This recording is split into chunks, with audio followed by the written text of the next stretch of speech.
বিবেক চূড়ামণি থেকে পাঠ করছি। এখানে আগের দিন শঙ্করাচার্য বলেছেন যে বিষের ন্যায় মারাত্মক বিষয় উপভোগের আশা ত্যাগ করো। এই বিষয় ভোগলিপ্সাই মৃত্যুর রূপ। হচ্ছে আমরা যে বিষয়কে চাই প্রতি মুহূর্তে, হচ্ছে বিষয় চাওয়াটাকে বন্ধ করো। এবং যে ধরনেরই বিষয় হোক না কেন, বিষয় মানে বিষ, এবং বিষ যেরকম মৃত্যুর রূপ, ওটা মৃত্যুর সমান। বিষ খেলে মানুষ মারা যায়, সেরকম বিষয়কে যদি আমরা গ্রহণ করি সেটাও আমাকে মারছে, মেরে ফেলছে। কেন মেরে ফেলছে? সেটা আমার ব্রহ্মত্বকে মেরে আমাকে জীব বানিয়ে দিচ্ছে। আমরা স্বরূপত সবাই ব্রহ্ম, শিব স্বরূপ, শিবহং শিবহং বলা হচ্ছে। এবার বিষয় যেই, আমার মনটা যেই বিষয়ের পেছনে ছোটে, সঙ্গে সঙ্গে আমি জীব হয়ে যাই। কেন আমি জীব না হলে আমি বিষয়ের পেছনে ছুটব না। আমি যখন শিব থাকি তখন আমি টোটাল হয়ে থাকি, সম্পূর্ণ হয়ে থাকি, এক হয়ে থাকি। এক হয়ে থাকলে আমি দ্বিতীয় কোনো বস্তু পাবো না যার পেছনে আমাকে ছুটতে হবে। সেই জন্য দেখা যায় যে শিব শ্মশানে বাস করছেন, তার কিছুই লাগে না, ছাইটাই মেখে বসে থাকে। মানে বলছেন যে বিষয়ের আশা ত্যাগ করো, ওটা মৃত্যুরই রূপ।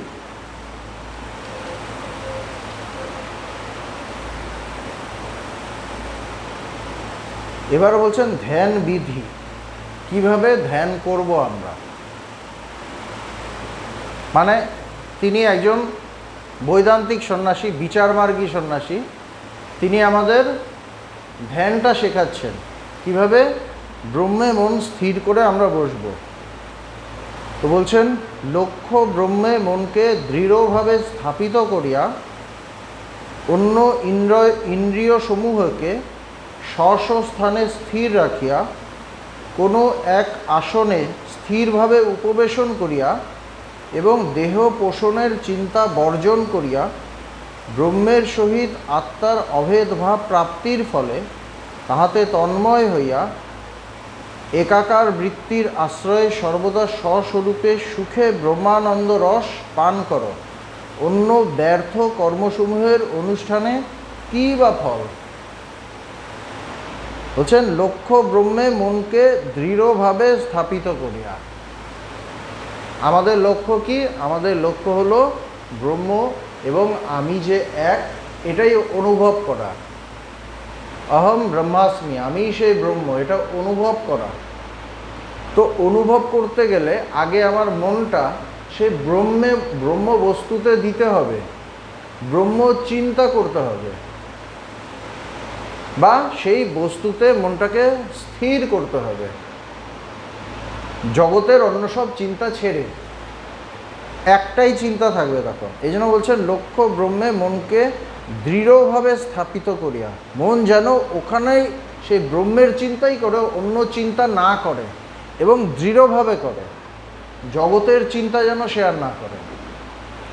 অন্য ইন্দ্রিয় সমূহকে স্ব স্থানে স্থির রাখিয়া। আমার যে পাঁচটা ইন্দ্রিয় জগতের দিকে ছোটে। চোখ রূপের পেছনে ছোটে, কান কিছু শোনার পেছনে ছোটে, নাক গন্ধের পেছনে ছোটে, ছুটছে, কিন্তু পাঁচটা ইন্দ্রিয় পাঁচ দিকে ছুটছে। তো বলছেন অন্য ইন্দ্রিয়সমূহকে স্ব স্থানে স্থির রাখিয়া। ইন্দ্রিয়গুলোকে তাদের জায়গায় স্থির রাখা। স্থির রাখা মানে কি? সেটা বিষয়ের পেছনে ছুটবে না, বিষয়ের পেছনে ছুটবে না। এবার যখনই সেটা ছুটছে তখন কিন্তু স্থির থাকলো না। এরকম হচ্ছে স্ব স্থানে তার জায়গায় ইন্দ্রিয়গুলো যেন স্থির থাকে।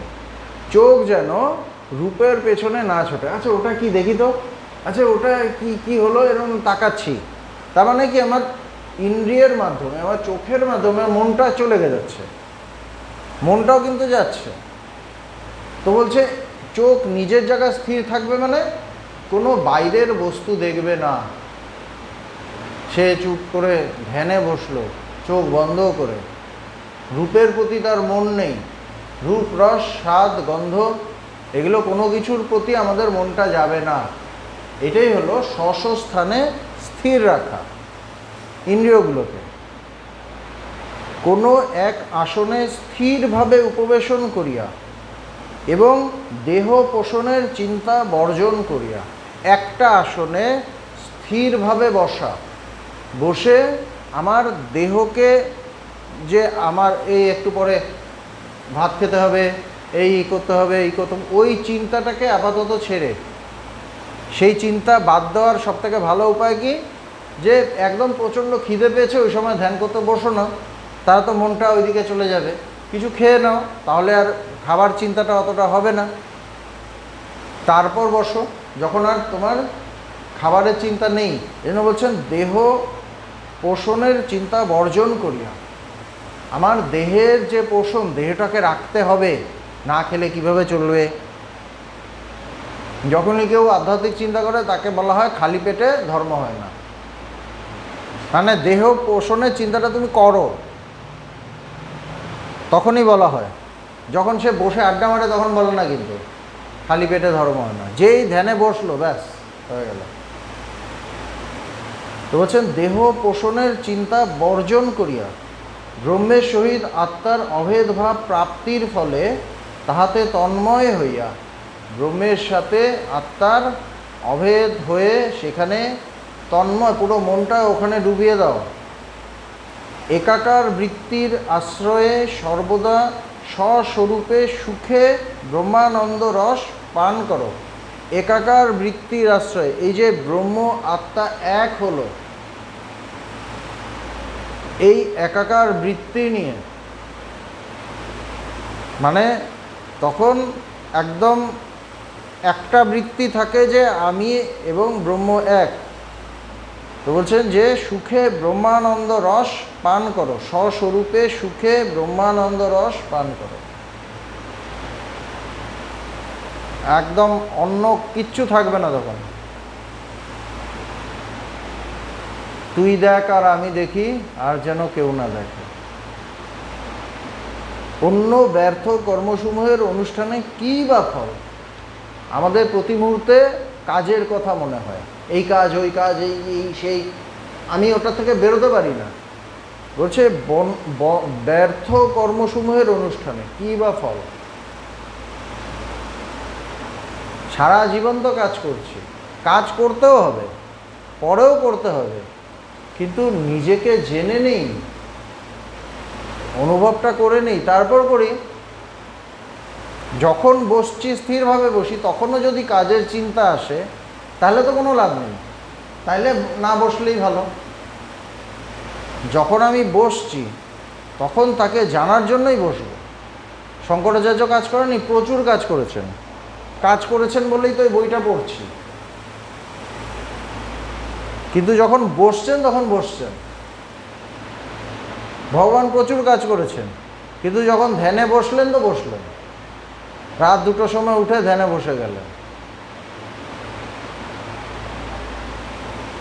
পাপ ও মোহজনক এবং দুঃখদায়ক অনাত্ম বিষয়ের চিন্তা ত্যাগ করিয়া মুক্তির কারণ আনন্দরূপ আত্মার চিন্তা করো। পাপ ও মোহজনক, পাপ যে করে মানুষ মোহ থেকেই করে, এবং দুঃখদায়ক অনাত্ম বিষয়ের চিন্তা ত্যাগ করিয়া, অনাত্ম বিষয়, আত্মা ছাড়া বা ব্রহ্ম ছাড়া আর যা কিছু আছে সবই অনাত্মা, এবং তার চিন্তা, বলছে সেই চিন্তা ত্যাগ করো, করে মুক্তির কারণ আনন্দরূপ আত্মার চিন্তা করো। মুক্তির কারণ আনন্দরূপ আত্মা, আত্মা মানে আমি নিজে, আমি আমার চিন্তাই করব, আমার স্বরূপের চিন্তা করব, আসলে আমি কি তার চিন্তা করব। চিন্তা মানে কি? খোঁজ। এখানে চিন্তা বলতে কি বোঝাচ্ছে? বলছে খোঁজো, সেটাকে চিন্তা বলা হচ্ছে। চিন্তা মানে এমনি চিন্তা না, এমনি চিন্তা করে গেলাম, মানুষ সারাদিনই চিন্তা করছে, ওই চিন্তা না। চিন্তার সাথে সাথে একটা খোঁজ, একটা সন্ধান, অনুসন্ধান, সার্চ। বলছে দুঃখদায়ক অনাত্ম বিষয়ের চিন্তা ত্যাগ করিয়া মুক্তির কারণ আনন্দরূপ আত্মার চিন্তা করো। যে আত্মা মুক্তি, যে আত্মার জ্ঞান বা ব্রহ্মজ্ঞান, আত্মজ্ঞান মুক্তির কারণ, আমাকে মুক্তি দেবে।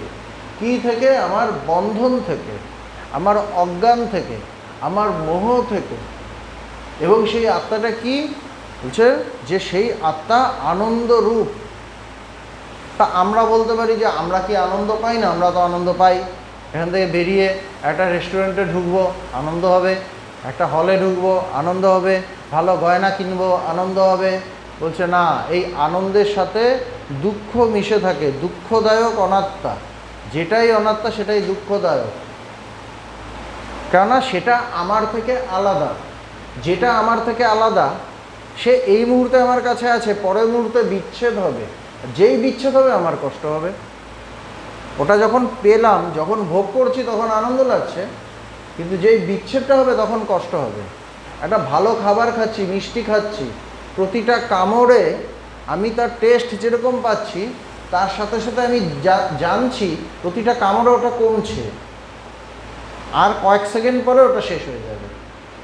প্রতিটা কামড়ে কিন্তু আমি এটা বুঝছি। সুতরাং জগতের যে কোনো আনন্দ, আনন্দের সাথে দুঃখ মিশে থাকে। যে কোনো আনন্দের সাথে দুঃখটা মিশে আছে। আনন্দ দুঃখ পাশাপাশি যাচ্ছে। আমি আনন্দের দিকটা দেখছি, কিন্তু তার সাথে দুঃখটা আছে। দুঃখটা আমাকে ভোগ করতে হচ্ছে। যেটা বললাম, ভোগ করার সাথে সাথে আমার মনে হয় যে এটা, এই ভোগটা তো থাকবে না। কেন? ওটা আমার থেকে আলাদা, ওটা আমার কাছে সবসময় থাকছে না। আবার কি, এটাও মনে হচ্ছে এটা করতে আমার তো অনেক খরচ হচ্ছে, ওই দুঃখ আছে। সুতরাং ভালো করে দেখতে গেলে জগতের যে কোনো বিষয় যে আমি ভোগ করছি, তার পেছনে তার সাথে অনেকগুলো দুর্ভোগ আমাকে পোহাতে হয়। ওটা চলে যাবে এই দুঃখ, ওটা পাবার জন্য যে আমাকে কষ্ট করতে হচ্ছে ওই একটা কষ্ট। তারপর এটার পেছনে অনেক টাকা খরচ হয়ে গেল, এই টাকা আমাকে তুলতে হবে, ইত্যাদি ইত্যাদি, এই কষ্ট। বা ও আমাকে বলে এই তুই একা একা খেয়ে এলি, তাহলে ওর জন্য নিতে হবে, আরও খরচা হবে, ওই কষ্ট। সুতরাং আনন্দ যেটা হচ্ছে, ভোগ যেটা হচ্ছে, তার পেছনে হাজারটা দুর্ভোগ চলে আসছে। কিন্তু আমি যখন নিজের আনন্দ, ব্রহ্মানন্দ ভোগ করব, যেটা আমি নিজে স্বয়ং, যেটা আমার থেকে যাবার কোনো রাস্তা নেই, যেটা আমি স্বয়ং হয়ে আছি, তাকে যদি ভোগ করতে পারি, এই আনন্দটা চলে যায় না, থেকে যায়। এই জন্য বলছেন আমরা সবাই সৎ চিৎ আনন্দ স্বরূপ। এখানে দুঃখের কোনো লেশমাত্র স্থান নেই, কেন? সেটা আনন্দ স্বরূপ। সূর্য আলো স্বরূপ, সূর্য আলো স্বরূপ, কয়লা কালো স্বরূপ, মানে একদম একাকার হয়ে আছে। সেরকমভাবে আমি যদি জগতের চিন্তা ছেড়ে আমি যদি আত্মচিন্তা করি, ব্রহ্ম চিন্তা করি, আমার নিজের স্বরূপের চিন্তা করি, মন চলো নিজ নিকেতনে, আমি নিজের স্বরূপের চিন্তা করছি, তখন ওটাতে ভীষণ টেস্ট, ওই চিন্তাতেই টেস্ট। আর তাকে অনুভব করলে বা তাকে লাভ করলে একদম পরম সুখ, পরম শান্তি। এর থেকে বড় সুখ, বড় শান্তি কিছু নেই, কিছুতে নেই। কেননা ভেতর থেকে ওটা চরম, মানে ভেতরে আছে সেই সুখটা, সেটা পুরোপুরি বেরিয়ে আসে। এবং ওটা আমার থেকে দূরে সরে যায় না, ওটা আমার সাথেই থাকে, ওটা আমি, আমার সাথে একাকার। এই জন্য বলছেন, এবং সেটাই যদি আমি জানি আমি সেই পূর্ণ ব্রহ্ম, তখনই আমার মুক্তি। তার আগে আমার মুক্তি নেই। বাকি সময় আমার বদ্ধতা। কেননা আমি ততক্ষণ পর্যন্ত, যতক্ষণ না আমি তাকে জানছি, ততক্ষণ পর্যন্ত আমি একজন সীমিত জীব হয়ে আছি, যার অনেক সীমাবদ্ধতা আছে। কিন্তু যখন আমি তাকে অনুভব করলাম, সেই জায়গাকে আমি জানলাম আমিই সর্বভূতে, আমিই সর্বভূতে, একই আছে, দ্বিতীয় কিছু নেই। আমার যে ছোট্ট অহংকারটা সেইখানে চুবুনি খেয়ে সমাধিস্থ হয়ে মিলেমিশে একাকার হয়ে গেছে সেই পরম সত্তার সাথে। এই অনুভব হয়। এবং তার থেকে বড় আনন্দের কিছু হতে পারে না। সেজন্য বলছেন সেই আত্মার কথা চিন্তা করো। আমরা যারা এখানে মানে সবাই তো মেইনলি গৃহস্থ মানুষ, জগতে অনেক দুঃখ কষ্টের মধ্যে থাকতে হয়, তারা যদি রোজ এই ব্রহ্মচিন্তা আত্মচিন্তা করে এবং এই খোঁজটা করে তাহলে এক সময় তাকে নিশ্চয়ই পাবে, না নিশ্চয়ই অনুভব করতে পারবে, কেননা সেও সেই পূর্ণ ব্রহ্ম। কেউ কিছু কম পায়নি, কাউকে কিছু কম দেওয়া হয়নি, সবাইকে একই জিনিস দেওয়া হয়েছে। শুধু আমার সার্চিংটা হয় না, আমার খোঁজটা হয় না, খুঁজতে হবে, খুঁজলেই তাকে পাওয়া যায়। স্বপ্রকাশ সকল প্রত্যয়ের দ্রষ্টা, বুদ্ধিতে উপলব্ধ এই আত্মা সর্বদা প্রকাশমান আছেন। বুদ্ধি তাহার উপলব্ধি স্থান। অসৎ হইতে ভিন্ন এই শুদ্ধ আত্মাকে স্বীয় লক্ষ্য বলিয়া ধারণা করত একাকার বৃত্তি অবলম্বনে ইহার সহিত নিজের অভিন্নত্ব উপলব্ধি কর। কি বলছেন? স্বপ্রকাশ, যেটা আগে বললাম যে তিনি সৎ চিৎ আনন্দ স্বরূপ, জ্ঞান স্বরূপ, প্রকাশ স্বরূপ। আলো যেরকম প্রকাশ স্বরূপ, লাইটটার দিকে তাকালাম ওটা জ্বলছে, প্রকাশ স্বরূপ। সেরকম আমাদের সেই আত্মা বা ব্রহ্ম বা যেটা আমি নিজে, আমিটা, আমাদের আমির ওপরে অনেকগুলো পরত আছে, অনেক খোসা আছে। আমি নিজেকে এই খোসাকেই আমি বলে ভাবি, কিন্তু ওই খোসাটা আমি নই। ওই খোসা ছাড়িয়ে ছাড়িয়ে আসলটাকে বের করতে হবে, এসেন্সটাকে, ওটাই আমি। তো বলছেন যে আমরা স্বরূপত স্বপ্রকাশ, সেই জ্ঞানটা, জ্ঞান স্বরূপ, সেটা স্বপ্রকাশ, সেটা নিজেই নিজেকে প্রকাশ করে। তাকে প্রকাশ করার জন্য আলাদা কিছুর দরকার নেই, আলাদা কোনো কিছুর দরকার নেই।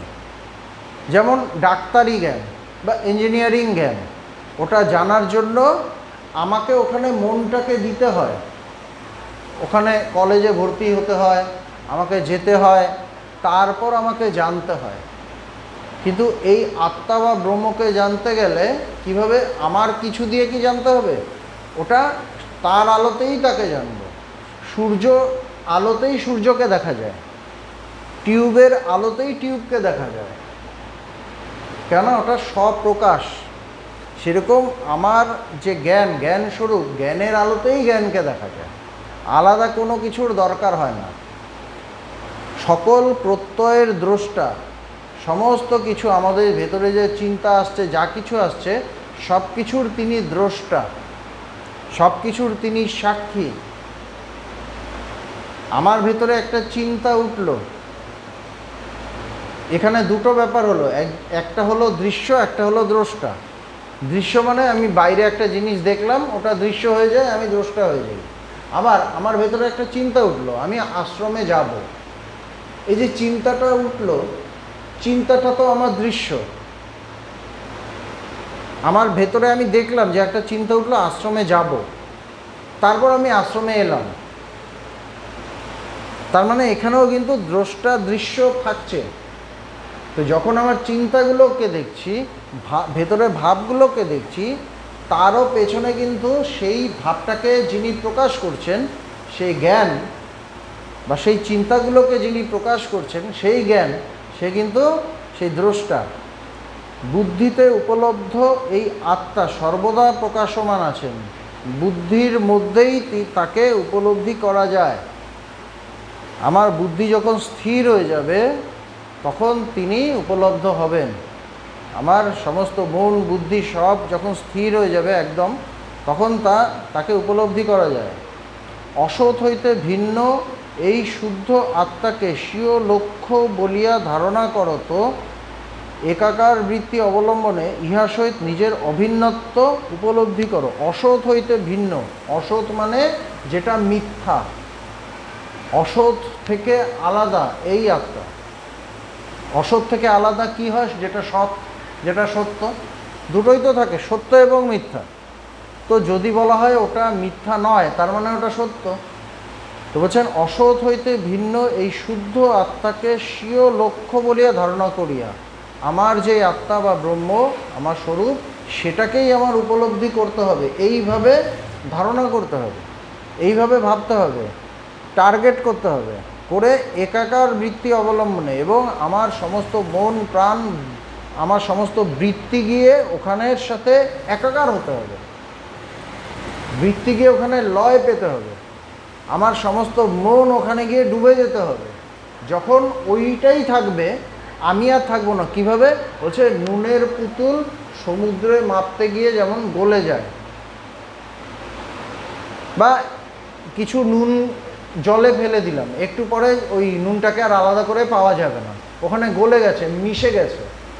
সেরকম সেই বৃত্তিগুলো, আমাদের যে ভেতরে এক একটা চিন্তা আছে, আমাদের ইচ্ছে আছে, আমাদের কল্পনা আছে, আমাদের সংকল্প আছে, এই সমস্ত কিছু নিয়ে আমি টার্গেট কি করব? সেই ব্রহ্মবস্তুকে টার্গেট করে আমি সেখানে গিয়ে নিজেকে হারিয়ে ফেলবো, ডুবিয়ে ফেলবো সেই ব্রহ্মে, আমারই স্বরূপে, একদম ভেতরে অন্তরের অন্তঃস্থলে, আমাদের যেখান থেকে চিন্তাগুলো উঠছে সেই জায়গায়, যেখান থেকে চিন্তার উৎপত্তি স্থান, সেইখানে সমস্ত কিছু নিয়ে, যেমন ডাইভ দেয় না জলে, ওপর থেকে এশিয়ান গেমস হলো বা অলিম্পিক্স হলো, ওখানে দেখা যায় ডাইভিং হয়, এরকম ঘুরে টুরে এরকমভাবে পড়ছে, যার জল সব থেকে কম ছলকে উঠে তারটা খুব ভালো আর কি। সেরকমভাবে একদম সেই ভেতরে সেই ব্রহ্ম সমুদ্রে ডাইভ দিতে হবে, আমার সমস্ত মন প্রাণ বুদ্ধি সমস্ত কিছু নিয়ে একদম। তো বলছেন যে ধারণা করে ওখানে ওই একাকার বৃত্তি অবলম্বনে ইহার সহিত নিজের অভিন্নত্ব উপলব্ধি করো, আমি যে ব্রহ্ম এটাকে উপলব্ধি করো, ওটাই যে আমি এক, তার সাথে একাকার, সেটা উপলব্ধি করো। ব্রহ্ম জীবের লক্ষ্য। তো মুন্ডক উপনিষদে বলছে একটা শ্লোক, প্রণব ধনু সরো হিয়াত্মা ব্রহ্ম তল্যক্ষমুচ্যতে অপ্রমত্যেন বেদ্ধব্যম সরবৎ তন্ময় ভাবে। ওঙ্কার ধনু জীবাত্মা বাণ, এবং ব্রহ্ম ওই বাণের লক্ষ্য বলিয়া কথিত হয়। প্রমাদহীন হইয়া ব্রহ্মরূপ লক্ষ্য ভেদ করিতে হইবে, বাণের ন্যায় লক্ষ্যের সহিত অভিন্ন হইবে।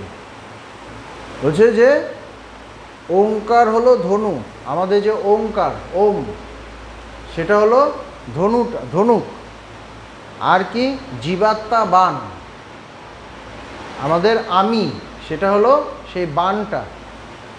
আর ব্রহ্ম কি? ব্রহ্ম যেটা টার্গেট। তো তীরন্দাজিতে কি হয়, আমরা এরমভাবে টার্গেট করি, আমার পুরো চোখ, আমার সমস্ত কিছু এক সরল রেখায় আসে সেই ইয়ের সাথে, সেই টার্গেটের সাথে একদম যখন এক হয় তখন ছেড়ে দিই, ওটা গিয়ে লক্ষ্যভেদ করে। অর্জুনকে বললেন দেখো কি দেখছো? অর্জুন বললেন পাখির চোখ। বললেন এবার চালাও। বাকিদের বললেন কি দেখছো? গাছ দেখছি, ফল দেখছি, আকাশ দেখছি, মেঘ দেখছি। বলছে ঠিক আছে বসে পড়ো। অর্জুনকে বললেন চালাও। কখন? যখন দেখলেন ওর টার্গেটে একদম ফিক্স হয়ে গেছে, একদম জায়গায় ফিক্স হয়ে গেছে। তো আমাদের যখন সেই ব্রহ্ম বস্তু আমার লক্ষ্য হবে, যখন আমার পুরো মন প্রাণ একদম একাকার হয়ে সেই ব্রহ্মকে লক্ষ্য করবে, তখন কি হবে? বলছে ওঙ্কার ধনু জীবাত্মা বাণ, এবং ব্রহ্ম ওই বাণের লক্ষ্য বলিয়া কথিত হয়। প্রমাদহীন হইয়া ব্রহ্মরূপ লক্ষ্য ভেদ করিতে হইবে, বাণের ন্যায় লক্ষ্যের সহিত অভিন্ন হইবে। বাণটা যখন আমি করছি তখন একদম সেই সরল রেখায় আছে, সেই জায়গায় আছে, ছাড়লাম, গিয়ে ভেদ করে ওখানে দাঁড়িয়ে গেল। তখন আর লক্ষ্য এবং যেটা দিয়ে যে তীরটা আলাদা নেই, এক হয়ে গেছে। সেরকম আমি জীবাত্মা, আমি ব্রহ্মের কথা ভাবতে ভাবতে, ওই যেটা বললাম যে ওখানে ডাইভ দিতে হবে ব্রহ্ম সমুদ্রে, আমি সেখানে গিয়ে একদম একাকার হয়ে যাব, আর দুই থাকবে না। জীবাত্মা আলাদা, পরমাত্মা আলাদা থাকবে না, দুটোই এক হয়ে যাবে। এক ছিলই, আমার অজ্ঞানে ভেদ দেখা যাচ্ছিল, এইবার অজ্ঞান শেষ হবে, লক্ষ্যের সহিত অভিন্ন হইবে। আচার্য শঙ্কর উক্ত মন্ত্রের এই প্রকার ব্যাখ্যা করিয়াছেন। ধনু স্বরের লক্ষ্যে প্রবেশের কারণ। ধনু ব্যতীত স্বর লক্ষ্যে পৌঁছিতে পারে না, সেইরূপ আত্মরূপ স্বরের লক্ষ্যে প্রবেশের কারণ ওঙ্কার।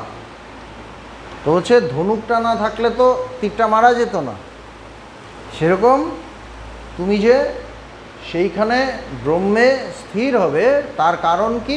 ওঙ্কার। এটা শঙ্করাচার্য বলছেন। ধনুকের সহায়ে বাণ যেমন লক্ষ্যে স্থিতি লাভ করে, সেই প্রকার প্রণব মন্ত্রের অভ্যাসের দ্বারা সংস্কৃত হইলে আত্মা বা জীব স্বীয় অবলম্বন অক্ষর ব্রহ্মে বিনা বাধায় অবস্থান করে।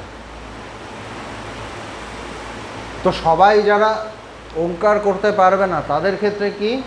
তাদের যে ব্রহ্মজ্ঞ গুরু, তার থেকে যে ব্রহ্মবাক্য শুনেছে, এই ব্রহ্মবাক্যই তাদের কাছে ওঙ্কার স্বরূপ। আমরা ভগবানের কাছে যাই, ভগবান যে কথাগুলো বলেন তার কথাগুলো এক একটা ওঙ্কারের মতো।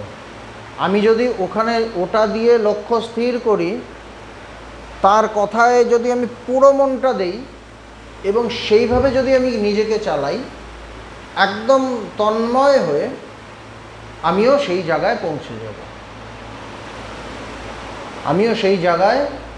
যাব, আমারও সেই অনুভব হয়ে যাবে।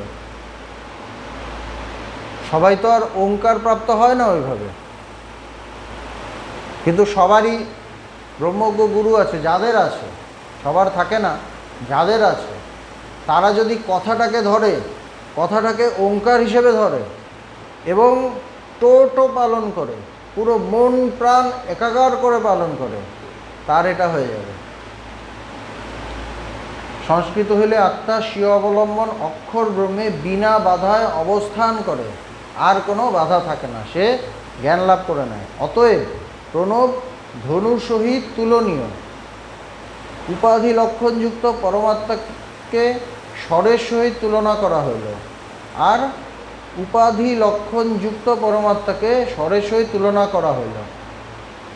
আমরা সবাই সেই পরমাত্মা, কিন্তু আমাদের মধ্যে উপাধি আছে, মানে অজ্ঞানের থেকে আমাদের উপাধি হয়, আমি এই, আমি সেই, ওটাকে তীর বলে তুলনা করছে।